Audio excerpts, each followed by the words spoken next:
Sebenarnya it's all about intonasi aja, Dok. Lupakan dulu napas-napas gitu. Kita pemilihan intonasinya kayak oke, kita satu-satu ya, Dok ya. Iya, iya. Halo sahabat berbagi. Halo sahabat berbagi. Kembali lagi Kembali lagi bersama saya, bersama saya, Dr. Boy Abidin. Dr. Boy Abidin. Nah, kayak gitu cuman mungkin belum Kembali di podcast Dr. Boy Abidin. Pilihan informasi kesehatan bagi Anda dan keluarga. Halo sahabat berbagi, kembali bersama saya Dr. Boy Abidin. Apa kabar Anda? Semoga Anda semua dalam keadaan sehat. Nah, saya mau berbagi kali ini sesuatu yang berbeda. Mungkin biasanya sahabat berbagi suka melihat mengenai masalah kandungan, masalah kehamilan segala macam. Ini sesuatu yang berbeda. Dan saya juga punya seorang tamu yang luar biasa, yang sekarang lagi viral nih ya. Ini dia, Bimo Kusumo. Yeay! Dr. Boy. Halo Bimo, apa kabar Bimo? Baik. Aduh, dan terima sehat. kasih banyak. Ini terus terang ya sahabat berbagi, saya merinding nih tadi pertama ketemu Bimo. Ini kan sudah viral di mana-mana nih ya. Suaranya juga terdengar di beberapa televisi, iklan dan segala macam, di acara-acara megah, acara-acara besar nih. Kalau dengar suara-suara indah itu pasti suara Bimo. Biasanya nih kalau Dr. Boy begini nih nanti Bimo saya mau bikin bumper boleh ya? Enggak. Saya cuma pengen belajar menjadi voice over talent. Ini satu profesi yang terus terang ya, saya itu dari kecil seneng nih dulu denger suara-suara. Kalau zaman saya dulu kecil lu denger itu sandiwara radio. Betul. Ya. Ya. Ada satu orang tapi bisa memerankan beberapa tokoh. Kemudian zaman dulu tuh RRI, TVRI ya, itu penyiarnya itu suaranya selamat malam pemirsa. Betul. Ya, Sambas, terus Adita Rahman. Wah, iya, ya. benar. Zaman-zamannya itu tuh bener-bener suara tuh saya sampai miss. Ini aslinya begini kayak kalau ketemu orangnya ya. Dan saya akhirnya nih ya, ini ceritanya sahabat berbagi ya, gimana saya kemudian melihat Bimo ini kan viral di Instagram nih ya, dengan suara yang sangat ternyata suara itu bisa dibuat sedemikian indahnya gitu ya. Terus kemudian saya teks nih ya, DM dulu Bimo ya, cepet nih pemirsa ya, ini nggak lama, cuma 1 minggu nih ya, terus akhirnya kayaknya kita langsung cun ya. Ya, jadi ini ya kalau orang bilang adalah pertemuan ini memang kalau tidak ada, bukan suatu kebetulan. Betul. Tentunya ini ada izin juga dari Sang Pencipta, Yes. ada mungkin aura kita nyambung ya pemirsa. Betul, Kalau betul, saya ya ini mohon maaf ya Bimo ya, saya sudah research juga nih Bimo. Seperti biasa kalau saya mau tampilkan sesuatu untuk sahabat berbagi, saya juga research dulu ya. Gitu ya. Ternyata saya research, jadi kalau yang saya dapatkan benang merahnya, ini Bimo ini memang orangnya senang berbagi. Ya, sama dengan tagline saya, senang bisa berbagi. Betul. Itu yang membuat mungkin saya dengan Bimo menjadi satu irama, satu suara ya. Betul Dok, karena saya juga punya satu kalimat dalam diri saya gitu ya untuk jangan pernah takut kehilangan ilmu. Oke. Tapi kita harus takut kehilangan momen. Gitu. Kenapa kita nggak boleh takut kehilangan ilmu? Karena kita kan dapat ilmu dari orang-orang yang pelit ilmu ke kita juga kan.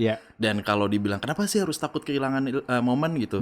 Kalau dipikir duniawi ya, kalau misalnya kita malas-malesan dan kita nggak berkreasi gitu, kehilangan momen untuk viral, kehilangan momen untuk mungkin kaya gitu ya Dok ya, kehilangan momen untuk aktualisasi diri. Tapi ada satu nih Dok ternyata yang akhirnya gitu ya, puji Tuhan alhamdulillah, dan itu benar kehilangan momen untuk berbagi berkah untuk sesama gitu. Jadi alhamdulillahnya kemarin saya viral dan segala macam gitu, makin ada lagi kan jalur berkah saya untuk berbagi ini loh, voice over seperti ini, jalurnya kayak gini gitu. Jadi sejak Bimo viral ya, mau nggak mau kemudian saya melihat YouTube-nya Bimo ya. YouTube-nya apa Bim? Saya sudah subscribe nih. Belajar VO. Saya yang belum nih. Ayo dong. Habis Itu keikhlasan aja, nggak usah dipaksa ya. Jadi saya lihat konten-konten YouTube Bimo ya, dan itu menarik sekali buat saya karena ini mungkin sahabat berbagi juga ada yang pengen suaranya seperti Bimo. Nah ini pertanyaan saya nih Bim, sebenarnya ini adalah suatu bakat atau memang harus latihan untuk suaranya bagus kayak Bimo? Oke, jadi ini kita cerita ya, cerita. Nggak tahu ya, ini mungkin dikoreksi sama penonton atau dokter sendiri. Yang saya yakin itu mungkin maksimal 30% apapun profesinya itu udah ada bakat gitu ya. Sisanya kita latihan gitu ya. Jadi memang saya terlahir dari keluarga di dunia voice talent. Ayah saya dulu itu dari tahun 80-an Daber untuk sandiwara radio. Tutur Tinular, Saur Sepuh, seperti itu gitu. Oh, jadi jangan-jangan dulu boleh tahu nama ayah siapa? Sebetulnya mungkin bukan Hari Akik namanya. Hari Akik itu teman-teman Bapak tuh ada Ferry Fadli, Ivone Rose, Dedi Lasmini, gitu. Terus sama Maria Untu. Tante Maria Untu, betul. Selamat malam pemirsa, Studio 1 sudah dibuka. Iya, itu pintu teater gitu. Betul. Jadi memang saya dari lingkungan suara lah. Jadi sehari-hari melihat rutinitas seperti itu atau kegiatan seperti itu, jadi ada keinginan Bimo untuk menggeluti ini atau gimana Bimo? Ya memang dari tahun 93 tuh saya ingat banget 93 tuh saya baru kecil banget lah ya, udah mulai diajak bapak gitu kan ya. Dan di tahun 96 tuh job pertama saya untuk ngisi iklan deh, film-film kartun gitu-gitu, terus juga ada film-film kolosal. Dan di tahun 2000 baru saya khususin jadi seorang voice over talent. Jadi kalau di Indonesia tuh kayak ada mispersepsi antara dubber dan voice over talent. Jadi kalau dubber itu yang biasanya untuk ngisi film-film. Entah itu kartun. Shinchan dulu ya. Iya, itulah. Nah, kalau voice over talent tuh biasanya untuk yang program-program promo, iklan-iklan komersil. Tapi tetap intinya modalnya suara kan ya. Modal suara dan membuat orang itu berimajinasi jadi ternyata jadi yang mungkin ya saat berbagi ini perlu juga nih, saya makanya pengen belajar nih sama Bimo adalah kalau saya menghadapi pasien ya. Betul. Kadang-kadang karena itu keseharian buat saya menjadi datar, tidak ada emosi. Jadi mau menyampaikan berita yang sedih, mau berita gembira ya udah selamat Bu anaknya sudah lahir, atau ibu menderita kanker gitu ya, saya tapi kan yang menerimanya tentunya akan menjadi sangat berbeda. Benar. Jadi yang harusnya dia sedih jadi apa yang dari harus gembira jadi sedih, mungkin yang sedih jadi gembira gitu. Sesuatu yang jadi mungkin sahabat berbagi nih, saya pengen tahu nih Bimo dulu. Kapan Bimo sadar bahwa suara Bimo ini enak didengar gitu? Ketika banyak job. Enggak, ketika sebenarnya kalau dipikir saya tuh selalu bilang ke teman-teman gitu. Ini yang saya lagi kampanyekan sih. Jadi voice over talent itu modal utamanya bukan suara yang bagus, Dok.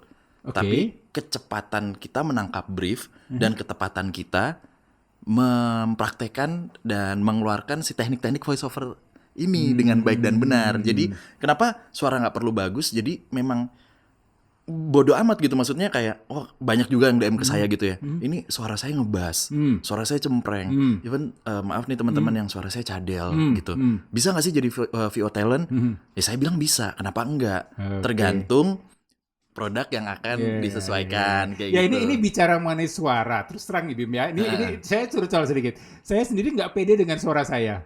Ya, karena saya merasa suara saya itu cempreng banget. Jadi kalau dulu nih, ingat saya waktu kecil, ini trauma mungkin waktu kecil. Jadi waktu kecil itu ada di sekolah saya itu ada acara di RRI. Nah, suruh nyanyi dong, karena masih TK-TK gitu, suruh nyanyi. Terus saya nyanyi, ya suara saya pas-pasan, cempreng, saya dengar dong di radio gitu kan rekamannya itu ya. Saya kemudian ilfil sendiri, aduh suara gue jelek banget. Dari situ tuh saya udah nggak pede. Jadi sekarang tuh kalau ada acara di TV, acara off air, acara apa itu kalau ada rekamannya atau itu saya nggak pernah mau nonton. Itu mungkin karena saya trauma. Nggak pernah mau nonton karena kalau nonton, aduh ya suara gue ganggu banget. Jadi saya tuh pengen berusaha sebenarnya ini mulai sekarang mungkin saya akan berusaha untuk suara saya jadi lebih. Nggak usah, jangan digituin. Jangan digituin. Yang penting tekniknya nanti kan saya kasih deh. Kayak kenapa kayak gitu? Karena nggak apa-apa, dokter punya karakter suara kayak gini. Karena memang ada perbedaan sih, Dok. Jadi iklan-iklan di tahun dulu sama era-era sekarang itu memang berbeda. Tadi bener banget kata dokter yang iklan-iklan zaman dulu tuh yang hard sell, yang dapatkan. Kayak misalnya kalau let's say di pasar baru tuh sordas kayak gitu atau apalah kayak gitu lah kan. Suaranya kan suara berat banget gitu kan. Cuman seiring perjalanan waktu, era-era sekarang kreatif di agensi itu kan sangat liar banget idenya. Mungkin dokter pernah tahu juga kalau nonton TV atau teman-teman yang nonton, iklannya tuh nyeleneh banget. Adalah itu kepala keluar dari magic jar, taunya iklan department store gitu. Terus naik burung, taunya iklan es krim. Yang membutuhkan sebenarnya suara yang bukan beauty gitu, suara yang malah bermain. Nah disitulah dimana voice over talent itu dalam tanda kutip dipakai atau enggak nih nanti ke depannya. Banyak banget tekniknya. Dan itu yang saya kulik tuh dok, dan saya pelajari. Jadi ini untuk sahabat berbagi nih ya, kalau dengar suara Bimo dari tadi saya lagi terkesima lihat suara Bimo. Saya lagi perhatiin ya, bibirnya Bimo, kemudian cara nafasnya Bimo, buka mulutnya Bimo itu ya. Saya lagi pelajariin gitu ya. Wah harus begitu ya, mulutnya harus buka lebar gitu ya. Supaya artikulasinya jelas gitu ya.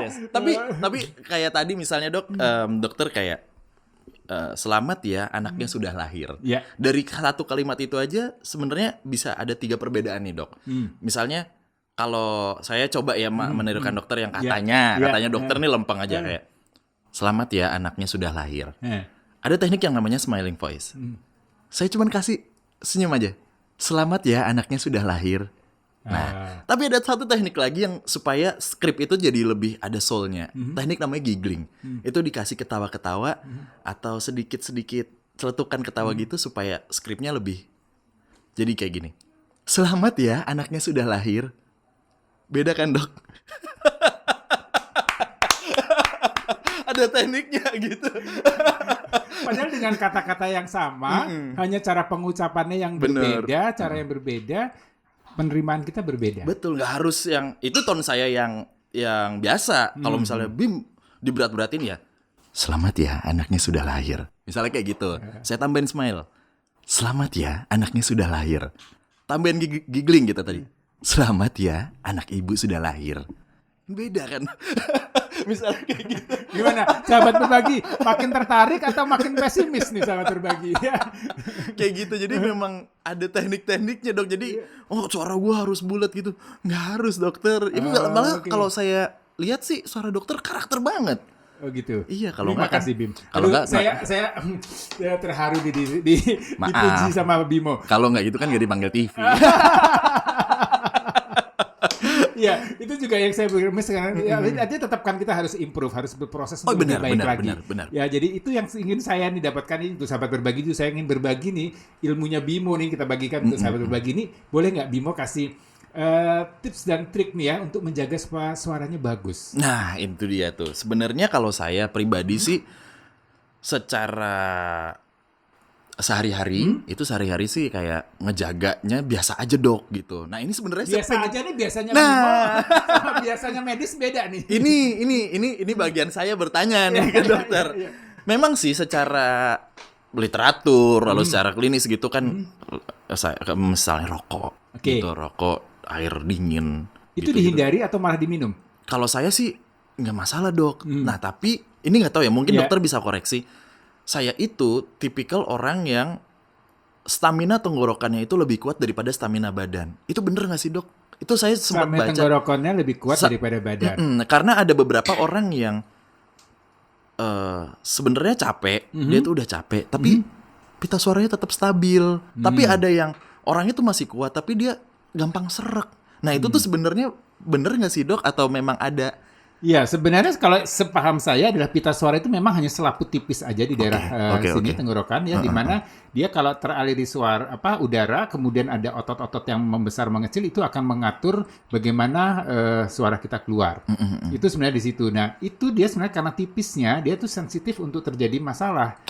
Ya, jadi kalau terlalu sering, terlalu tinggi nadanya itu dia bisa ya dalam tanda petik robek ya, kemudian bisa terjadi iritasi, peradangan sampai suaranya serak, bahkan kalau kita lagi flu kadang-kadang ya sampai karena ada infeksi di situ kemudian suara kita hilang. Nah, itu sebenarnya sensitif banget. Jadi harusnya sih sebenarnya dijaga betul Bim, ya. Kalau perlu diasuransikan Bim. Itu udah banyak nih yang datang ke saya. Anyway dok, ada satu pertanyaan yang sebenarnya saya nggak bisa jawab. Maksudnya kita ini nggak apa-apa ya dok ya, kita tanya aja gitu, dan berhubungan dengan suara juga mungkin. Alkohol, itu berpengaruh nggak ke tenggorokan? Alkohol loh dok, bukan dingin atau hangat atau apa? Iya, kalau alkohol itu kan iritatif. Ceritanya lebih ke arah iritatifnya. Jadi dia pasti berpengaruh terhadap pita suara. Makanya paling bagus kan minum air putih. Jangan yang dingin, yang panas juga enggak. Kemudian untuk menjadi iritatif ya tadi rokok itu sebenarnya bukan racun rokoknya, tapi asap rokok itu yang membuat iritatif tadi. Betul. Ya, tapi saya juga heran beberapa penyiar radio yang saya kenal ya, yang suaranya berat, bagus, bahkan penyiar presenter TV itu begitu di balik layar, mereka pada ngerokok ya. Karena gini dok, ada sebuah suaranya jadi lebih bagus katanya. Nah ini dia di luar negeri dok. Ini beneran ada salah satu channel YouTube, cuman saya lupa gitu, nanti mungkin bisa saya share ke dokter. Karena udah saking profesionalnya banget gitu ya profesi voice talent ini di luar negeri, dan banyak orang pengen jadi voice talent. Mereka tuh sampai ada yang namanya suntik testosteron ya dok ya, bener ya dok ya, bener ya. Suaranya supaya lebih berat. Asli dok, itu saya gila, ini sampai mereka ibarat kata mungkin kalau di sini niat banget itu sih. Suntik itu nggak lokal hanya di leher aja, efeknya akan seluruh tubuh dia. Kalau dia perempuan menjadi laki-laki, lebih dominan hormon lakinya. Kalau dia laki-laki mungkin risiko kanker prostatnya meningkat. Jadi hati-hati sebenarnya pemberian itu. Jadi secara medisnya di satu sisi memang ada efek yang diharapkan, tapi di sisi lain juga ada efek samping yang tidak diharapkan. Jadi itu mesti dipertimbangkan betul. Itu suaranya gila banget dok, jadi yang selamat wih, itu yang bikin gitu. Ternyata mereka ada suntik-suntik seperti itu ya, di doping gitu istilahnya. Gitu. Di doping. Jadi ya pilihan sih itu ya. Untuk sahabat berbagi nih yang pengen suaranya seindah Bimo, nanti bisa coba cek di channel YouTube Voice Over Bimo ya. Betul. Bimo, Instagramnya Bimoky ya. Iya, @BIMOKY. BIMOKY. Bimoky. Nanti akan saya sharing-sharing teknik-teknik dan nanti gantian nih dokter akan saya gantian masuk vlog untuk ngomongin secara klinis ya tentang tenggorokan. Ya, tapi di samping ini juga ini sebenarnya saya kenapa ketemu Bimo dan seru dengan Bimo, memang nih ada cerita di balik itu juga nih. Bimo mau konsultasi masalah reproduksi. Oh iya benar. Tapi sebelum ke sana Bim, sebelum kita ngobrol dengan istrinya Bimo ya, dengan Mbak Angel ya, saya pengen sedikit diajarin nih cara untuk menyapa pemirsa, menyapa sahabat berbagi dengan gayanya Bimo. Karena kan kalau misalnya saya bilang, ini yang biasa saya ya, Bim. Iya. Gimana dok? Halo sahabat berbagi, kembali bersama saya Dr. Boy Abidin. Ini yang standar saya seperti itu. Kalau standar Bimo gimana? Skripnya apa tadi ya? Halo sahabat berbagi, kembali bersama saya Dr. Boy Abidin. Oke, itu sebenarnya nggak masalah. Karena itu lebih personal. Cuman kalau mau dipromoin, itu mungkin bisa jadi, halo sahabat berbagi, kembali lagi bersama saya Dr. Boy Abidin gitu ya. Halo sahabat berbagi, kembali lagi bersama saya Dr. Boy Abidin. Itu jadi promo. saya mau latihan. Tapi impossible kayaknya dalam satu kali latihan langsung jadi. Karena masih speechless. Masih belum percaya nanti dokter, padahal mah bisa. Itu pakai nafas dada, nafas perut. Sebenarnya it's all about intonasi aja, Dok. Lupakan dulu napas-napas gitu. Kita pemilihan intonasinya kayak, kita satu-satu ya, Dok ya. Iya. Halo sahabat berbagi. Halo sahabat berbagi. Kembali lagi bersama saya Dr. Boy Abidin. Dr. Boy Abidin. Nah, kayak gitu cuman mungkin belum terbiasa. Halo sahabat berbagi. Tapi kan itu buat promo. Iya, cuman mungkin bisa yang lebih personal gitu ya. Halo sahabat berbagi, kembali lagi bersama saya Dr. Boy Abidin. Kayaknya manja banget ya. Ya kan, makanya kan sesuai dengan brief, maunya kayak seperti apa gitu. Kalau bahasa yang profesional, karena kan masing-masing ini kan profesi dokter beda, profesi tentara mungkin halo sahabat berbagi gitu kan. Sebenarnya itu udah tepat dokter. Yang dokter tadi halo sahabat berbagi yang dokter praktekkan itu sudah merepresentasikan. Tapi kalau mau lebih gini, maksud saya gini, supaya orang yang lihat atau yang dengar podcast nih ya, yang dengar podcast tuh baru dari menit pertama itu udah apa sih gitu. Nah, ada eye catching-nya gitu. Kuncinya adalah dokter jangan cepat-cepat kalau ngomong.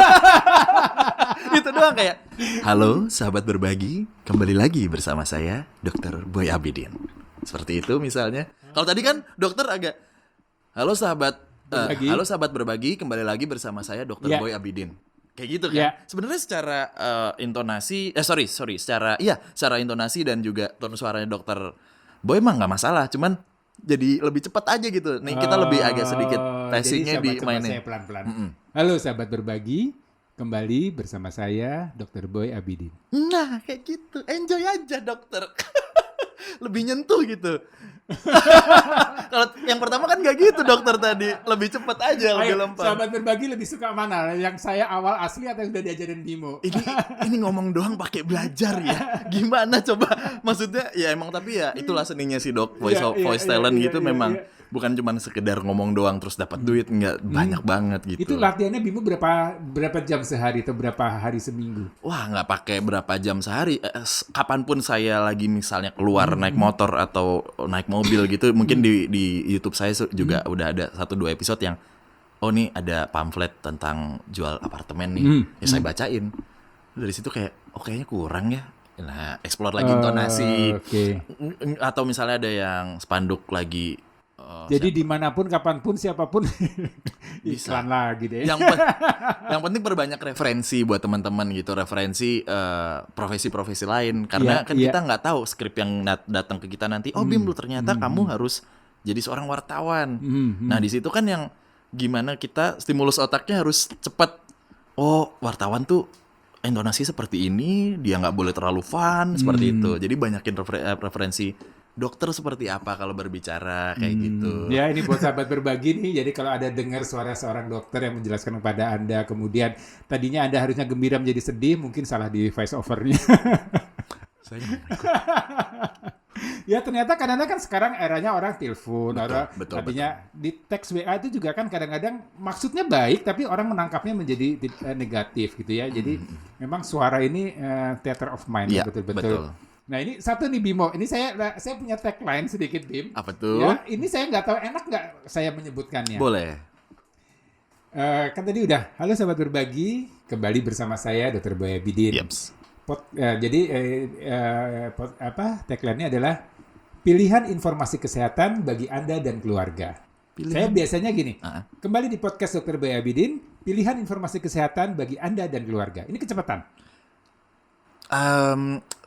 Gimana ya? Lumayan kecepatan dan nggak begitu dinamis gitu. Ya, kalau saya sih berpikirnya selama ini pokoknya saya udah keluar, kata-kata yang dalam otak saya mau keluar ya udah keluar gitu.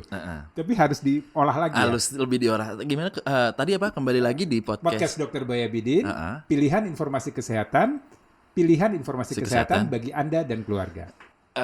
Aku harus ketik dulu. Coba sebentar. Jadi aku tuh harus ngelihat skrip itu jadi biar kebayang gitu loh. Oke. Ini nggak nyolong ilmunya Bimo ya, cuma saya pengen belajar, artinya supaya kalau orang dengar tagline itu kemudian orang jadi apa ya? Jadi gregetnya ada gitu. Oke. Apa tadi? Pilihan informasi kesehatan. Dari awal kembali di podcast Dr. Boy Abidin. Di podcast Boy Abidin. Dr. Boy Abidin. Pilihan informasi kesehatan bagi Anda dan keluarga. Pilihan informasi kesehatan bagi Anda dan keluarga. Oke. Berarti dokter misalnya kliennya nih. Oke. Gitu. Saya dapat skrip seperti ini, dokter ngebrief sayanya seperti ini, pendengar saya umur sekian atau saya maunya fun gitu. Atau bebas aja, saya berikan beberapa opsi. Beberapa opsi aja. Saya juga nggak tahu, artinya audiens itu lebih suka yang mana. Karena kalau saya lebih suka yang cepat. Cepat pun juga nggak apa-apa dok, nggak masalah. Cepat mungkin bisa jadi kayak gini. Kembali di podcast Dr. Boy Abidin, pilihan informasi kesehatan bagi Anda dan keluarga. Cepat kan dok, tapi kan dinamis. Atau kalau mau yang lebih pelan kayak kembali di podcast Dr. Boy Abidin, pilihan informasi kesehatan bagi Anda dan keluarga. Terlalu promo. Oke Bim, jangan terlalu promo banget. Ini kita lebih ngobrol. Oke. Kembali di podcast Dr. Boy Abidin, pilihan informasi kesehatan bagi Anda dan keluarga. Misalnya kayak gitu. Kembali di podcast Dr. Boy Abidin, pilihan informasi kesehatan bagi Anda dan keluarga. Itu dia, udah. Itu dia. Terima kasih Bimo. Itu dia. Ya sahabat berbagi, ini sudah banyak sekali nih Bimo berbagi informasi mengenai voice over ya. Jadi memang ternyata kalau kita dengar suara di media atau di acara-acara besar, ada yang di balik layar nggak kelihatan orangnya, suaranya indah banget, suara Bimo deh kalau suara cowok ya. Makanya saya takut nih udah mulai di depan layar, apakah rezekinya Iya. Kayaknya Bimo di belakang saya ngomong, jadi suaranya suara Bimo, tapi saya lip sync. Ada ya dokter. Oke. Ya, sekarang saya beri kesempatan waktu sebanyak mungkin buat Bimo mau tanya apa sama saya. Tapi sebelumnya nih kita undang dulu ya. Oke. Isinya Bimo, jangan kemana-mana ya, sahabat berbagi, tetap di Dr. Boy Abidin.